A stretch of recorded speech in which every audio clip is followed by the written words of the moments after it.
Heyo everybody, Haku here with my live reaction for Tower of God Chapter 448, or Season 3 Episode 31. So yeah, I guess I'm excited to see where we go. We're just continuing on with the action really, all the fights are starting to kick off, and Yama just transformed, so we're going to have Yama versus Khel Hellam, probably, mostly. But either way, I'm excited to read. Let's just go ahead and get into it and start reading. So yeah, we're starting off with the complete transformation, at least the beginning stages of it, from Yama. I haven't felt this in ages. Is that what you call complete transformation? Says Khel Hellam. Alright, and we're seeing these panels still from last week. That's right. I can feel an enormous flow of Shinsu.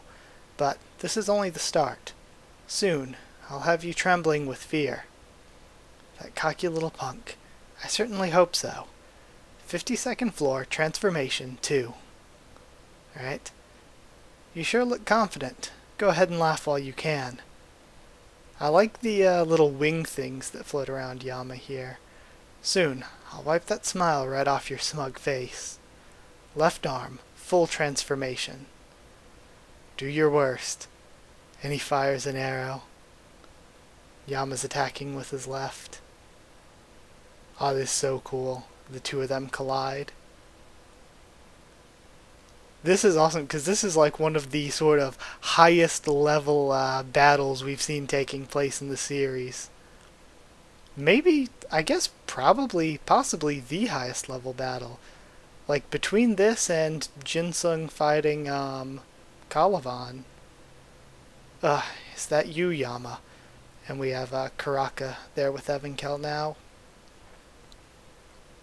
And for a second that almost looked like Doom's transformation. But we're seeing another arrow coming up from Khel Hellam now. And he just launches this volley. Oh, it looks so cool. It reminds me of Senbon Zakura Kageyoshi. Massacre Lightstorm. It's not nice to gang up on one guy, don't you think? And he holds his hand out. And it looks as though he's somehow shielding himself. Well, I've got news for you. And he's going in with another attack from his left. And we still have more arrows coming in from all directions. You don't stand a chance. And he just fires a piercing shot straight to him, down the middle of where all these arrows are coming from. And it actually looks like it's giving Khel Hellam some trouble. Holy shit, but he's firing this huge circular tipped arrow now to counteract it. Khel Hellam is so freaking cool. I love both Khel Hellam and Yama, so this is really awesome. And it looks like Khel Hellam is reeling from it. What's wrong, Elder? You don't seem to find this amusing now. But we've still got a long way to go. I told you, this is only the beginning. Right now I'm only using my left arm. If my whole body transforms... What? Thinks Khel Hellam? Then you'll see what a complete transformation really is really like. He's only going to keep getting stronger, he thinks. Next, my right arm. Baylord Yama's a much tougher warrior than I thought. I know he can't beat me if I fight back, but it'll cost me time and a lot of energy. I know he can't beat me if I fight back. Damn, Khel Hellam is strong as hell if he's still this confident. If I have to get myself hurt just to win against Yama here, I'm not sure if I'll be able to lead the K9 people out of here. She's probably still waiting for me. How can I make this work? Okay, she. So that's interesting. I wonder if, again, translation issue, or if there's somebody in the peaceful zone that's a woman that's waiting for him. Again, new information on Khel Hellam's goals here. Now that I'm farther away from the Slayer candidate, and he chuckles and starts laughing to himself, I can see my destiny. Oh, we have a pocket becoming visible. And we're cutting back to Kun then. Okay. What in the hell is all of this? Is that looks almost like a shot from Yama, and it's knocking the Suspenda ship away. We see Michael screaming. Oh no, it's Kanzone showing up. You again. Hey Rugrat, have you seen a canine person dressed in black? A canine person? Well, I saw a kind of weird guy heading there just now. In there. He looks toward Doom's power. Alright, now we're seeing Baam and Gato some more. Okay, I know Baam is the main character and everything, but like there's just this part of me that's like, no, go back to Khel Hellam. We're seeing Baam with the transformation actually going over his arm here. Alright.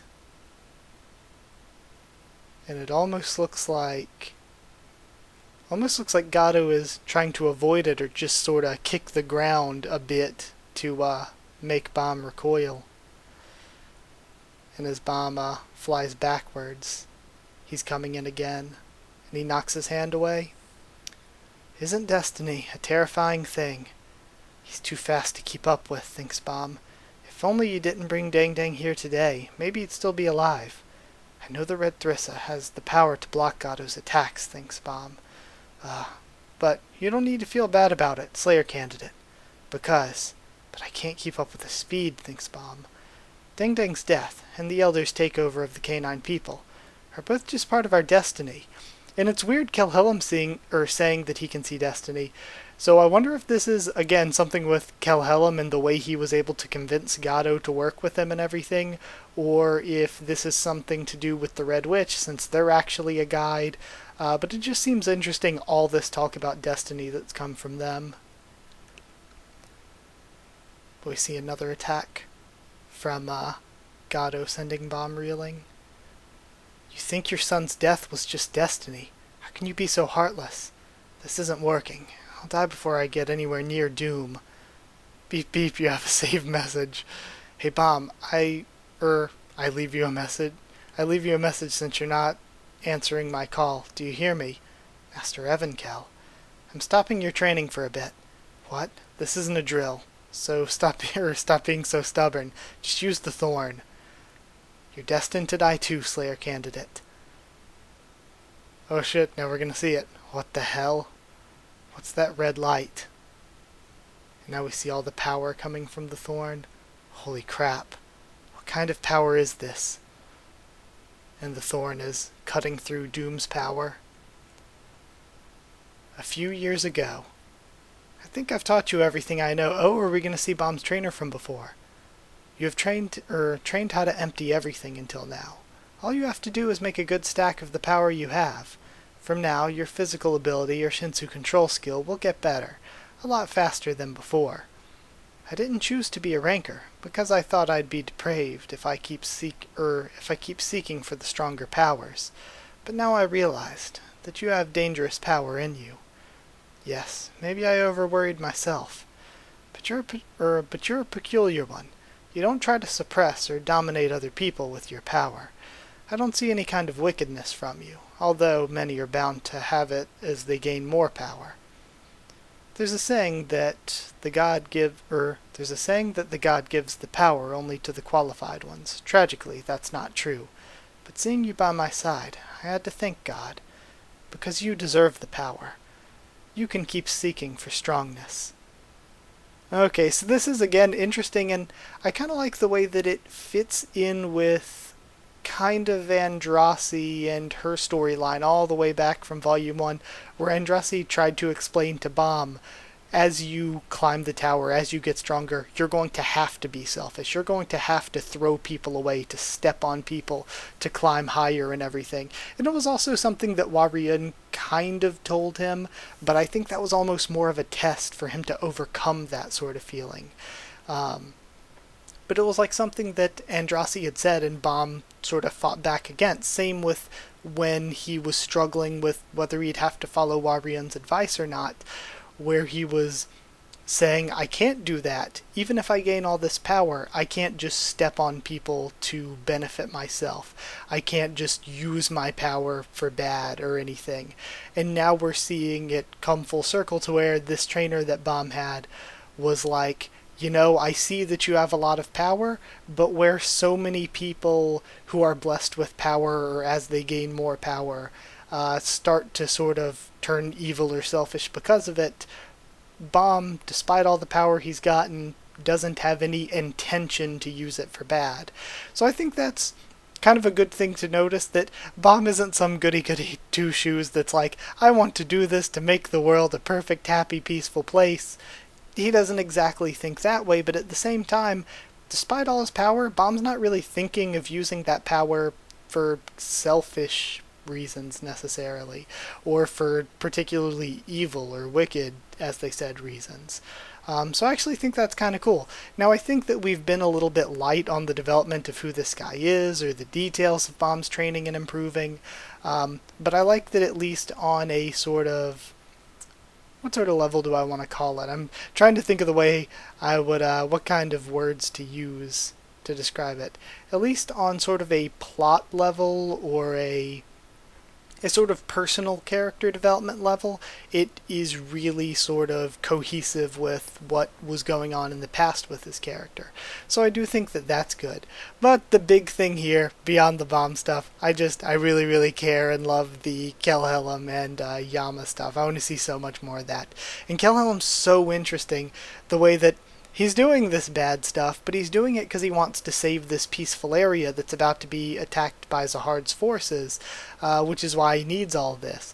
So it's kind of interesting that he wants to just take it by force instead of being like, hey, if I help you out, could you help me out protecting this peaceful area from one of Zahard's squadrons? But either way, and it seems like he's doing it for a specific person. He mentioned she. I know that something that's been common with Tower of God in the past is that Korean doesn't use like gender-specific terms very often, so as far as the translation could go, it could definitely not mean she. He could just be talking about Kal Rahim or whatever. But no, maybe he knows somebody in that peaceful area, and that's the reason why he wants to do this and why he wants to protect the peaceful area.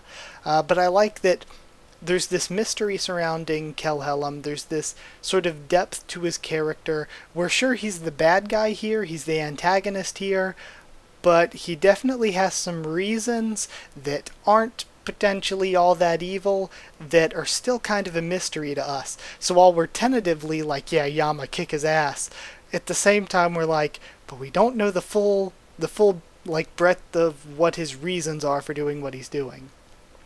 So I think that's really cool. In general, I've just been liking the way that things have shaped up in this arc, mostly revolving around Yama and Khel Hellam, and how good their stories have been individually, and when it comes in terms of like the overall story of the tower itself. So yeah, I really, really, really liked this one. It'll be interesting to see how the Thorn changes what Baam's able to do right now in this moment. So yeah, I'll have a review up tomorrow or Wednesday, whenever it's up. So yeah, hope you enjoyed the video. Like if you did like the video, and comment down there to tell me what you thought of this chapter and what you thought of my first thoughts and reaction. Subscribe for more Tower of God, much more on the channel. Follow on Twitter if you want, and I can try to keep you updated there and stuff for the channel or talk to you there. If you want a link to our Discord server to talk to me or more of us on Discord, it's free and open for anyone. Just ask and I can give you a link. And if you'd like to help support the channel on Patreon, would super duper help out and everything.